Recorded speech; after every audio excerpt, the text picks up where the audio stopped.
Selamat pagi saudara. Saudara, nama saya Jeffrey Xiao. Saya melayani saat ini sebagai lead pastor di Grace Life Community Church di Pantai Indah Kapuk. Bersyukur boleh ada bersama dengan saudara hari ini berbagi berkat firman Tuhan. Dan selamat ulang tahun untuk saudara Gereja Petra Indonesia. Tuhan terus memberkati gereja ini. Nah saudara, saya mengajak kita merenungkan satu bagian Alkitab dari Injil Yohanes pasal 15 ayat 1 sampai ke 8. Saudara, suara saya hilang 3 mingguan lalu dan sampai sekarang masih ada segini. Saudara, jadi belum pulih juga begitu sepenuhnya. Berharap saudara bisa bersabar mendengar suara saya sepanjang khotbah ini. Injil Yohanes pasal 15 ayat 1 sampai ke 8. Saya akan bacakan bagi kita semua. Demikian firman Tuhan, surah Injil Yohanes pasal 15 ayat 1 sampai ke 8. Akulah pokok anggur yang benar dan Bapakkulah pengusahanya. Setiap ranting padaku yang tidak berbuah dipotongnya.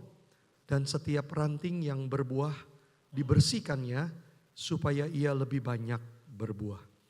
Kamu memang sudah bersih karena firman yang telah kukatakan kepadamu. Tinggallah di dalam aku dan aku di dalam kamu. Sama seperti ranting tidak dapat berbuah dari dirinya sendiri kalau ia tidak tinggal pada pokok anggur. Demikian juga kamu tidak berbuah jikalau kamu tidak tinggal di dalam aku. Akulah pokok anggur dan kamulah ranting-rantingnya. Barang siapa tinggal di dalam aku dan aku di dalam dia, ia berbuah banyak. Sebab di luar aku kamu tidak dapat berbuat apa-apa. Barang siapa tidak tinggal di dalam aku, ia dibuang keluar seperti ranting dan menjadi kering. Kemudian dikumpulkan orang dan dicampakkan ke dalam api, lalu dibakar.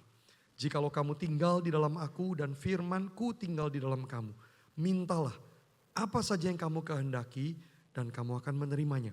Dalam hal inilah Bapakku dipermuliakan, yaitu jika kamu berbuah banyak. Dan dengan demikian kamu adalah murid-muridku. Sampai sedemikian jauh saudara pembacaan bagian firman Tuhan.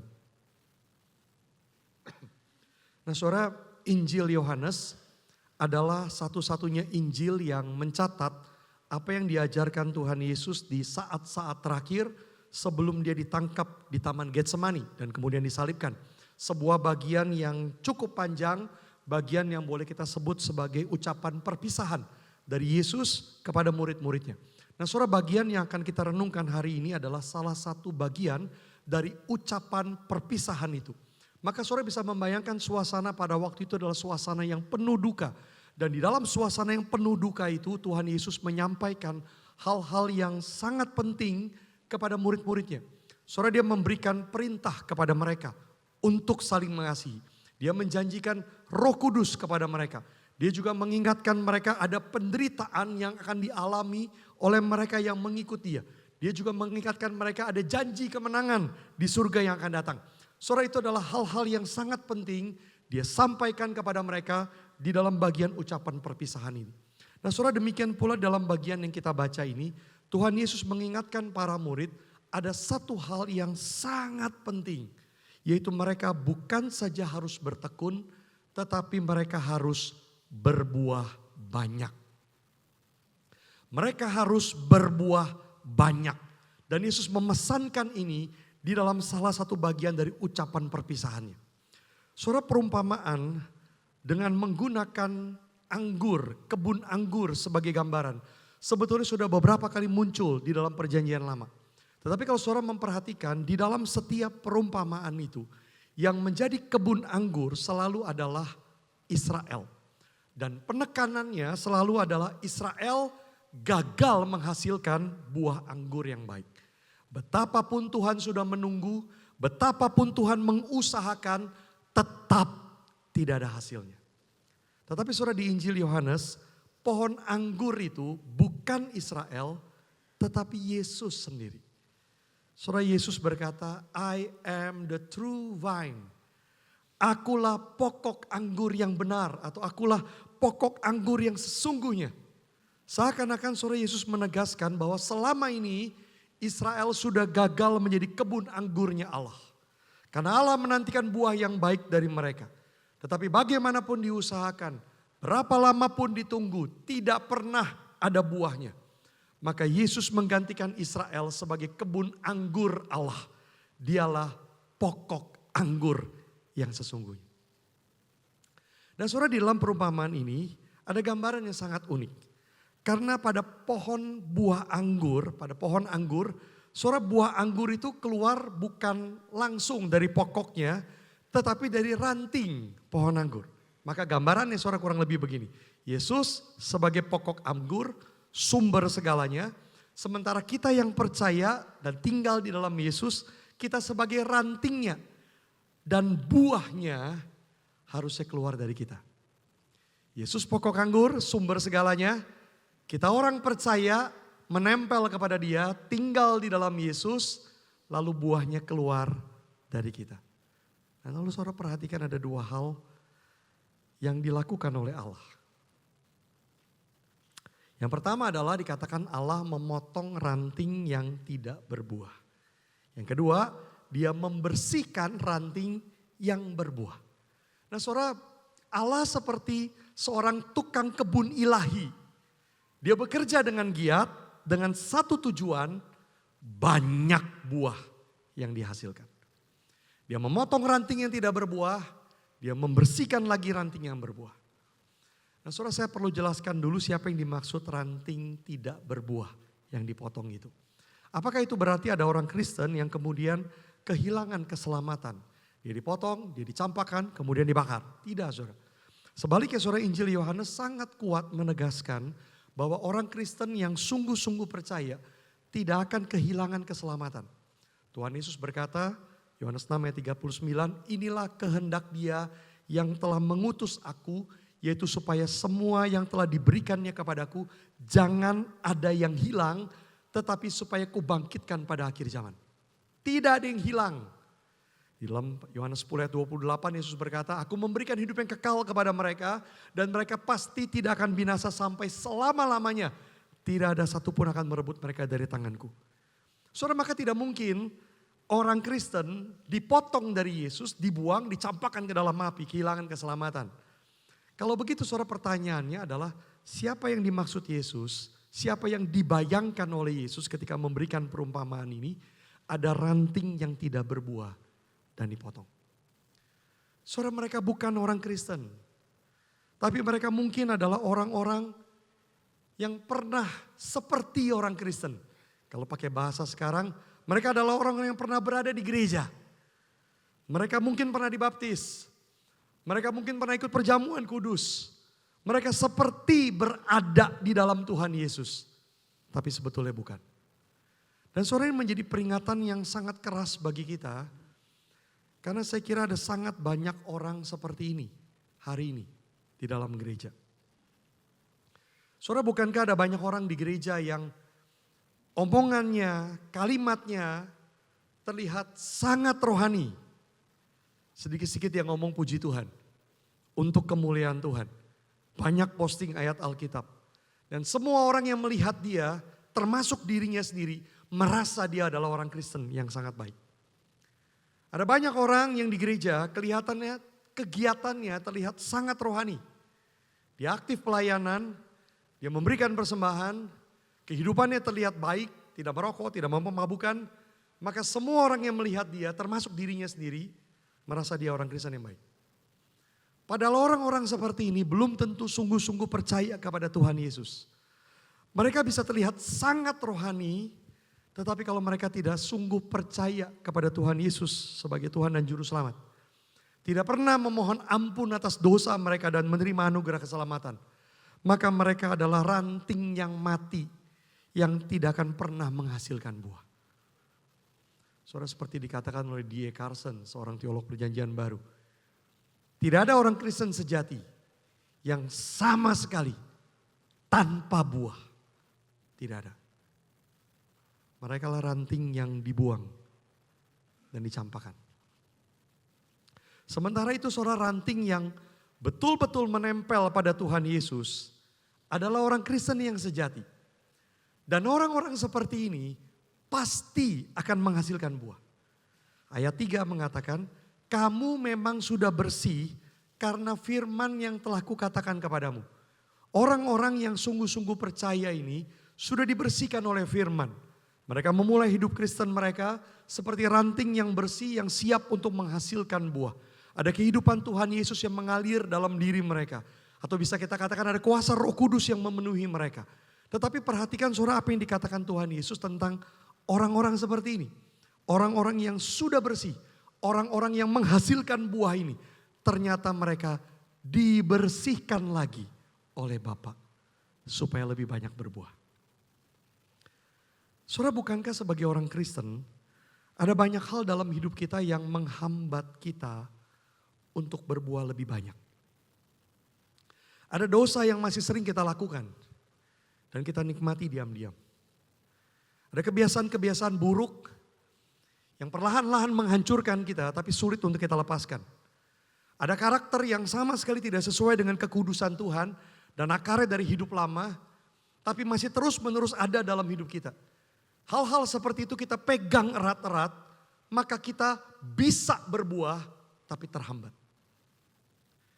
Allah akan membersihkan kita. Dan apa yang akan terjadi saudara ketika Allah membersihkan kita? Sakit, tidak enak. Tidak ada orang yang suka untuk dibersihkan. Tapi Yohanes 15 mengajarkan bahwa pembersihan seperti ini selalu baik bagi kita dan memuliakan Allah. Saudara, banyak dari kita yang tahu Narnia, karya dari C.S. Lewis. Saudara, di dalamnya dia menggambarkan Kristus di dalam bentuk tokoh singa bernama Aslan. Di dalam novelnya, saudara, dia bercerita tentang seorang anak bernama Eustace Scrubb. Seorang anak yang egois, kekanakan, selalu memikirkan kepentingan dirinya sendiri. Dan satu kali saudara akhirnya karena sifat dari anak ini, akhirnya dia berada dalam kesulitan besar. Ketika dia berada di dalam sebuah gua naga dan akhirnya dia menemukan dirinya berubah menjadi naga itu. Dia berusaha melepaskan sisik kulit itu dari tubuhnya supaya dia kembali menjadi seorang anak manusia, Eustace Scrubb, tapi tidak pernah bisa. Dan akhirnya Aslan, singa yang melambangkan Tuhan Yesus di dalam novel itu, datang kepadanya. Dan Eustace menggambarkan apa yang terjadi kepada dirinya. Saudara, Aslan, singa yang adalah Tuhan Yesus itu berkata begini, biarkan aku yang membukanya. Tapi Eustace kemudian berkata, aku takut kepada tariknya. Tapi karena aku putus asa, maka aku berbaring saja dan aku membiarkan dia melakukannya. Dan sobekan pertama yang dilakukan oleh Aslan itu dilakukan begitu dalam sampai Eustace berkata, aku pikir itu menembus ke jantungku. Dan waktu dia menarik kulit sisik itu, aku merasakan sangat sakit lebih dari apa yang pernah aku rasakan. Satu-satunya dia berkata yang membuat aku bertahan adalah kenikmatan merasakan kulit itu terbuka dariku. Saudara, gambaran seperti ini adalah gambaran pembersihan yang dilakukan oleh Allah. Allah mau membersihkan kita. Sakit tidak enak. Jikalau kita ingin melakukannya sendiri kita tidak akan bisa. Karena seringkali kita tidak mau membuang apa yang seharusnya dibuang. Maka satu kebenaran saudara yang tidak boleh kita lupakan. Apa yang hari ini mulia di dalam diri kita. Apa yang baik dalam diri kita. Apa yang kita lihat bertumbuh di dalam diri kita.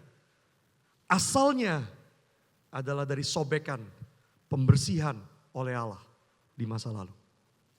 Sesuatu yang dulu juga tidak kita inginkan. Tetapi Tuhan kerjakan dalam hidup kita. Dan hari ini kita menjadi seperti sebagaimana adanya. Saudara, saya ingat seorang pengkhotbah berkata begini. Tangan Allah tidak pernah sedekat waktu dia membersihkan ranting anggur itu. Pada waktu kita dibersihkan, saudara kita bisa merasa Allah sudah meninggalkan kita. Sangat tidak enak. Padahal saat itu dia sedang sangat dekat dengan kita. Karena dia membersihkan kita bukan untuk melukai kita, tapi supaya kita menghasilkan buah. Semakin kita dibersihkan, kuasa kehidupan Kristus mengalir dalam hidup kita dan membuat kita mengeluarkan buah bagi kemuliaan Allah. Sekarang mari kita perhatikan ayat 5 dan ayat 7. Saudara, di ayat 5 Tuhan Yesus berkata, barang siapa tinggal di dalam aku dan aku di dalam dia, ia berbuah banyak.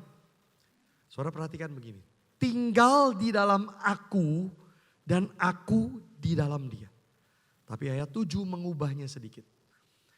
Tinggal di dalam aku dan firmanku tinggal di dalam kamu.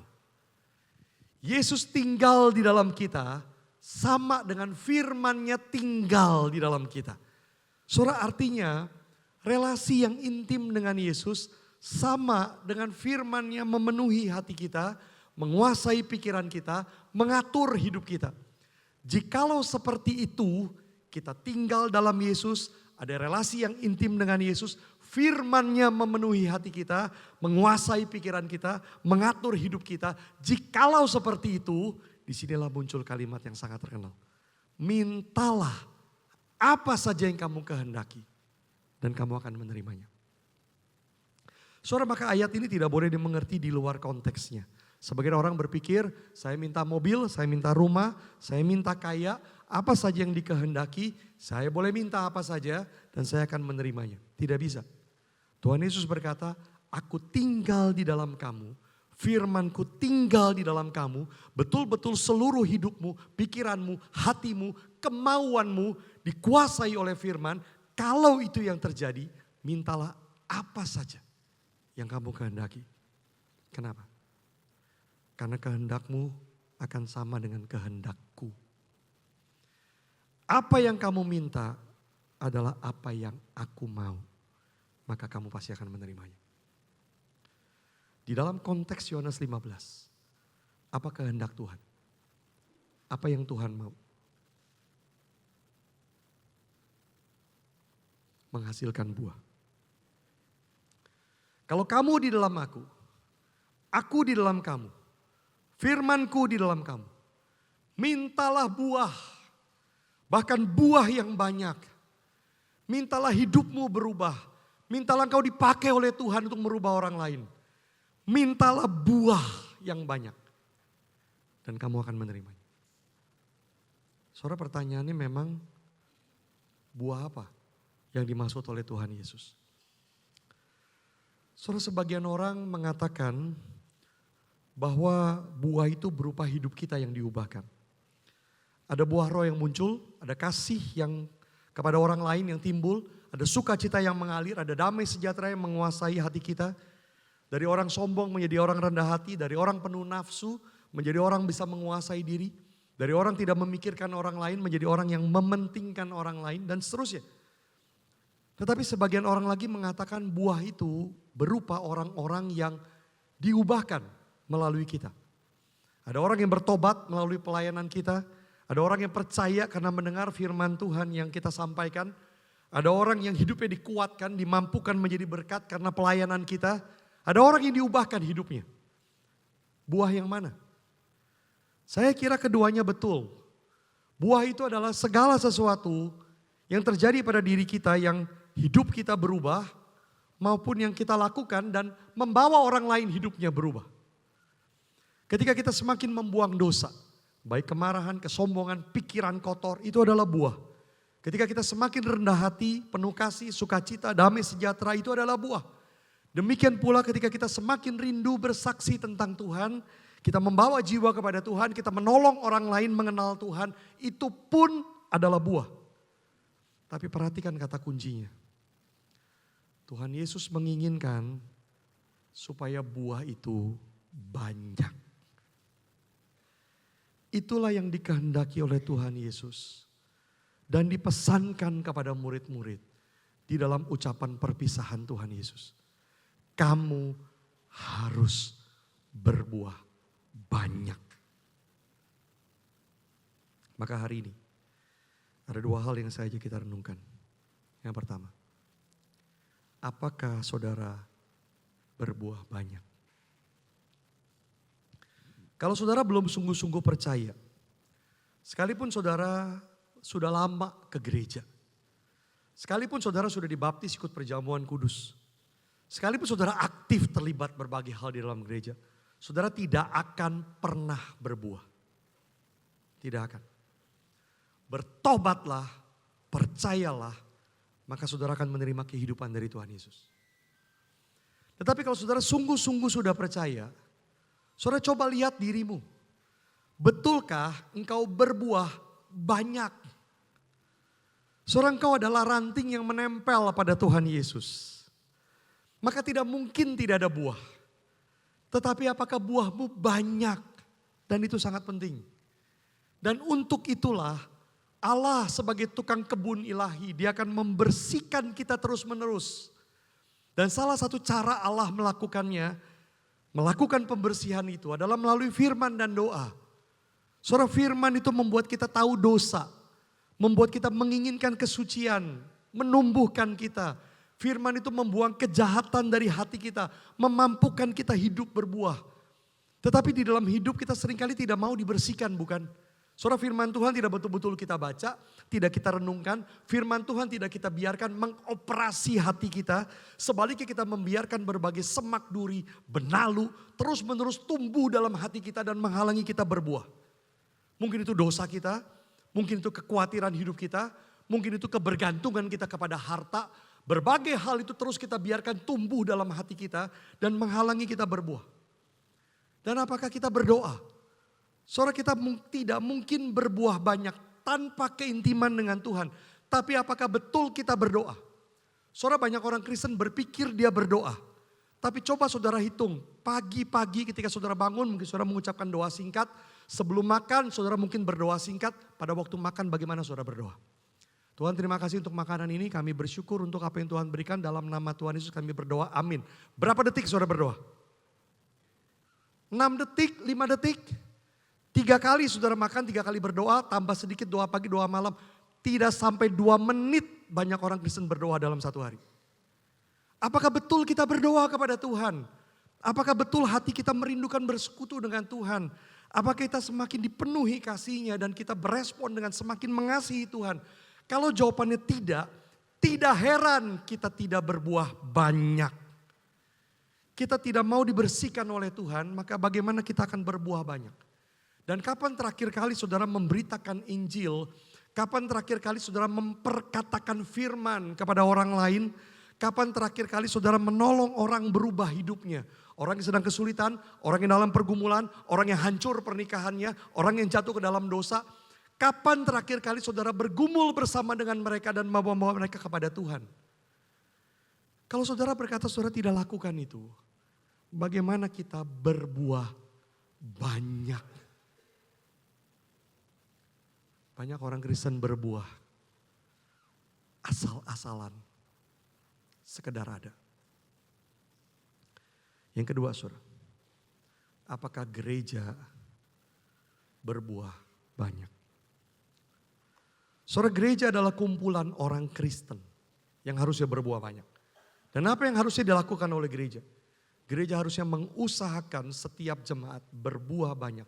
Dan bersama-sama sebagai kesatuan bergerak bersama demi menghasilkan buah. Saya jelaskan begini. Kalau seorang petani ingin melihat hasil panen yang baik. Saudara, dia akan mengerjakan banyak hal.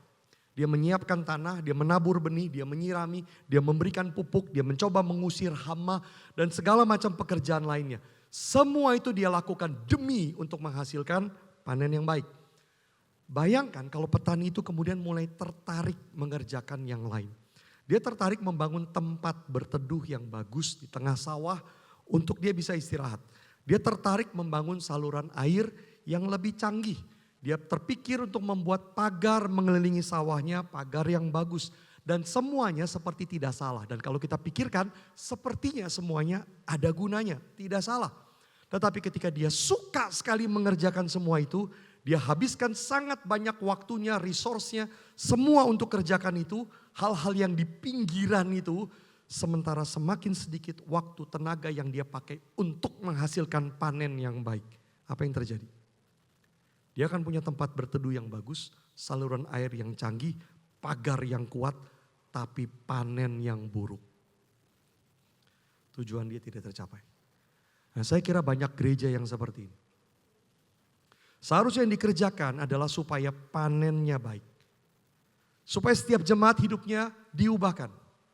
Dan setiap jemaat membawa orang lain juga hidupnya diubahkan. Supaya gereja bersama-sama bergerak untuk mengerjakan itu. Atau dengan kata lain begini. Supaya setiap jemaat menjadi murid Kristus yang baik. Dan membawa orang lain juga menjadi murid Kristus yang baik. Kita kerjakan amanat agung bersama-sama. Tapi kemudian seringkali yang terjadi adalah kita pikir, kalau ada program ini baik.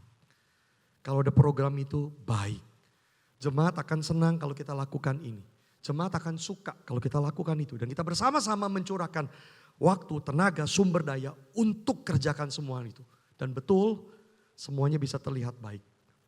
Tapi mungkin kita hanya akan mendapat panen yang buruk. Karena kita tidak lagi sungguh-sungguh fokus mengerjakan panen yang baik. Saudara perhatikan beberapa slide ini yang selalu menjadi ingat-ingatan bagi saya di dalam mengerjakan pelayanan. Di gambar yang satu ada banyak kegiatan di gereja. Oh dia gambarkan, saudara mungkin tidak terlalu kelihatan tapi kira-kira dia tulis di sana berbagai hal. Ada barbecue, youth camp, konser, games, piknik dan seterusnya. Ada banyak kegiatan di gereja dan kita mengundang orang terus datang ke gereja. Hadir dalam berbagai kegiatan di gereja. Tetapi gereja bukan tempat mengorganisir kegiatan-kegiatan. Tapi tempat untuk memperlengkapi murid-murid Kristus yang bisa mengubah dunia. Kita memperlengkapi dan mengutus mereka menjadi berkat di dunia. Bukan terus mengumpulkan orang, mari datang dan terus meramaikan berbagai kegiatan gereja. Orang perlu datang ke gereja. Tapi pada waktu di gereja fokusnya adalah untuk memperlengkapi mereka menjadi berkat di dunia. Dan kita bukan terus hanya mengorganisir kegiatan. Mengajak orang untuk datang. Yang kedua. Yang mana yang kita bayangkan? Gereja yang besar dengan banyak orang terus datang ke sana. Senang berkumpul. Bersama-sama datang di sana. Tapi berhenti di situ. Atau gereja yang terus mengutus orang keluar menjadi berkat di dunia. Terus mengutus orang pergi melakukan sesuatu bagi Tuhan di tengah dunia. Saudara saya suka dengan kalimat ini. Kesehatan sebuah gereja diukur berdasarkan kapasitas pengutusannya. Sending capacity. Bukan kapasitas pengunjungnya. Sitting capacity. Bukan berapa banyak yang datang dan duduk di gereja. Tapi berapa banyak yang sudah diutus. Berapa banyak jemaat yang jadi berkat di tengah dunia. Berapa banyak jemaat yang hidupnya memuliakan Tuhan. Saudara seharusnya yang mana yang kita pikirkan tentang gereja. Yang kita rindukan, yang kita doakan. Yang mana?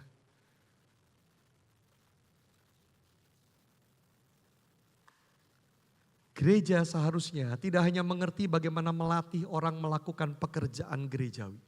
Kita butuh orang-orang yang melakukan pekerjaan gerejawi. Kita butuh itu. Tetapi kalau semua tenaga usaha kita pakai untuk itu. Kita hanya melatih orang pandai melakukan pekerjaan gerejawi. Padahal seharusnya kita melatih orang mampu jadi berkat di dunia. Saudara yang mana yang harusnya kita lakukan di tengah-tengah dunia, di tengah-tengah gereja, pelayanan kita. Pertanyaan saudara, betulkah arah gereja seperti ini? Sejujurnya saudara seringkali banyak gereja sasarannya hanya seperti ini. Jemaat rajin menghadiri kebaktian, jemaat memberikan persembahan, jemaat ikut semua program gereja, jemaat menaati hukum yang ke-11. Jangan membuat pusing.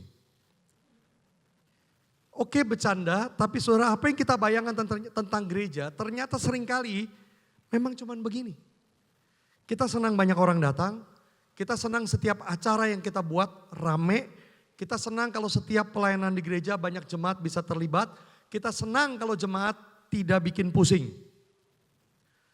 Tapi kalau gereja hanyalah urusan seru programnya, anggotanya banyak, kita banyak dapat teman di gereja, kita punya banyak kegiatan di gereja. Kalau gereja urusannya adalah itu, lalu apa bedanya gereja dengan social club? Klub sosial di luar sana. Saudara, saya berkali-kali ketika bicara soal pemuritan, saya suka menjelaskan dengan cara ini yang saya dapat dari Pak Johan Setiawan di ST Bandung. Kalau saudara lihat logo ini, saudara jangan terinspirasi untuk makan saudara setelah. Ya boleh juga kalau habis ini pengen makan. Tapi kalau saudara lihat logo ini, apa yang langsung terpikir oleh saudara? Produknya apa? Pizza. Saudara tidak mungkin lihat ini, saudara lalu berpikir produknya adalah bahan bikin kue misalnya begitu. Furniture begitu. Tidak cocok begitu. Saudara melihat ini, yang terpikir langsung pizza. Kalau saudara lihat ini, produknya burger. Burger King tidak jual burger, lucu saudara pasti. Pasti burger produknya. Ya boleh ada produk sampingan, boleh, tapi produk utamanya pasti itu. Kalau saudara lihat ini, yang terpikir adalah teh botol pasti, begitu kan? Pertanyaannya kalau saudara lihat ini, gereja, apa yang terpikir oleh saudara produknya? Apakah yang terpikir adalah oh banyak kegiatan, oh happy di sana, oh kira-kira suasananya hangat, banyak acara di sana, banyak pertunjukan, performance yang baik di sana. Apakah itu saudara pikir? Alkitab mengajarkan gereja, produk utamanya, murid Kristus. Tapi apakah itu yang dibayangkan oleh orang sekarang ketika berpikir gereja? Gereja, murid Kristus keluar dari sana. Apakah itu yang dibayangkan orang? Kalau tidak, yang salah adalah gereja. Sehingga image itu yang tidak ada pada orang dunia. Saudara, harusnya di gerejalah dihasilkan murid Kristus yang mengikut Kristus dan menjadikan orang lain juga murid Kristus. Dan kalau saja seluruh gereja fokus mengerjakan panen yang baik itu, buah bagi kemuliaan Allah akan sangat banyak. Itulah tanda kita murid-murid Tuhan Yesus. Bagian yang sangat penting yang menjadi dasar, salah satu bagian yang menjadi dasar untuk ini adalah Efesus pasal 4 ayat 11 sampai 12. Saya bacakan saudara. Dan ialah yang memberikan baik rasul-rasul maupun nabi-nabi, baik pemberita-pemberita Injil maupun gembala-gembala dan pengajar-pengajar untuk memperlengkapi orang-orang kudus bagi pekerjaan pelayanan bagi pembangunan tubuh Kristus. Ini sesuatu bagian yang sangat penting tapi sering dilupakan atau tidak dipraktekkan. Kristus memberikan karunia, memberikan gifts di bagian ini. Karunia, gifts yang diberikan adalah pemimpin-pemimpin gereja. Rasul dan nabi jelas sebagai fondasi, gereja dibangun di atas dasar para rasul dan para nabi dengan Kristus Yesus sebagai batu penjuru. Pemberita Injil, gembala, pengajar, ini adalah kita bisa debatkan arguably, ini adalah jabatan-jabatan yang sekarang ini ada. Simpelnya kita sebut sederhana kalau boleh hamba Tuhan. Kira-kira begitu yang orang sering kali tahu. Dan yang penting untuk kita perhatikan adalah begini. Tujuan Yesus memberikan ini, karunia, gifts ini kepada gereja adalah untuk memperlengkapi orang-orang kudus. Memperlengkapi jemaat bagi pekerjaan pelayanan, bagi pembangunan tubuh Kristus. Artinya keberadaan hamba Tuhan adalah untuk memperlengkapi jemaat untuk melayani. Bukan hamba Tuhan mengerjakan semua pelayanan, tapi fokus pelayanan mereka adalah memperlengkapi jemaat supaya bisa melakukan pekerjaan pelayanan. Dan bukan pekerjaan pelayanan sembarangan, tapi pekerjaan pelayanan yang untuk pembangunan tubuh Kristus. Kalau kita teruskan baca, Paulus akan berkata seperti apa pembangunannya sampai kita mencapai kesatuan iman, pengetahuan yang benar tentang anak Allah, tingkat pertumbuhan yang sesuai dengan kepenuhan Kristus, kita teguh berpegang kepada kebenaran, di dalam kasih kita bertumbuh dalam segala hal ke arah Dia. Artinya pelayanan yang menumbuhkan orang. Saya ulangi lagi saudara ya. Tugas hamba Tuhan yang terutama memperlengkapi jemaat agar jemaat bisa menolong orang lain bertumbuh. Menginjili orang agar percaya kepada Kristus. Mengajar firman agar orang bertumbuh. Mendoakan agar orang dikuatkan. Melatih agar orang bisa melakukan yang sama. Hamba Tuhan memperlengkapi jemaat untuk bisa melakukan semua itu. Sampai kemudian ada orang yang bisa melakukan yang sama. Berapa banyak yang melakukan hal ini? Saudara, kelemahan besar dari gereja adalah ketika beban pelayanan menumpuk di hamba Tuhan. Jemaat menganggap semua tanggung jawab ada pada hamba Tuhan. Dan mereka hanya membantu pelayanan hamba Tuhan. Kalaupun jemaat terlibat pelayanan, begitu ada kebutuhan pelayanan yang sifatnya mengajar, membimbing, mendoakan, banyak jemaat langsung merasa itu bukan bagian saya. Itu bagian hamba Tuhan. Saya hanya bantu-bantu.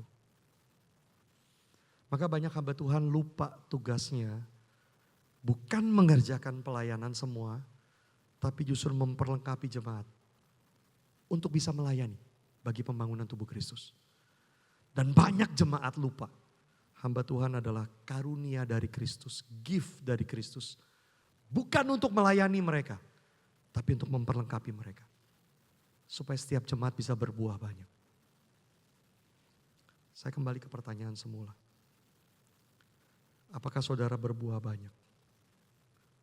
Apakah gereja berbuah banyak? Jangan bilang ada buahnya. Apakah banyak? Kalau tidak, saudara di mana salahnya? Apa buahnya? Hidup yang diubahkan, hidup orang lain yang diubahkan.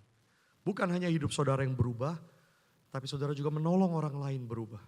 Dengan menginjili, mengajar firman, mendoakan, menolong orang dalam masalah dan seterusnya. Pertanyaannya sebagai gereja apakah ini menjadi fokus dari pelayanan saudara?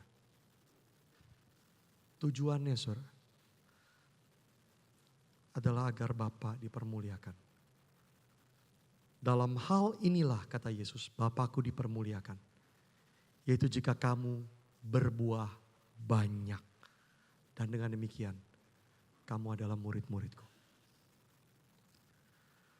Saudara sekali lagi selamat ulang tahun bagi Gereja Petra Indonesia.